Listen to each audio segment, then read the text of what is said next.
Firmes na luz da fé, passos de coragem.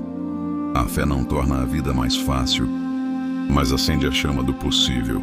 No coração que busca, incansável, um caminho, um sonho, um motivo. Se hoje, ao encarar o desconhecido, o medo sussurra em seu ouvido, lembre-se, querido, não está só. Deus segura sua mão, é seu sócio. Nos momentos de sombra e incerteza, quando o horizonte parece distante, confie na luz da sua presença e permita que a esperança seja constante. Porque vivemos por fé, não por vista. Caminhamos firmes, mesmo em queda, com o olhar no alto, na promessa divina. Cada passo é um ato de entrega, que a coragem renasça em seu ser, na jornada de cada amanhecer.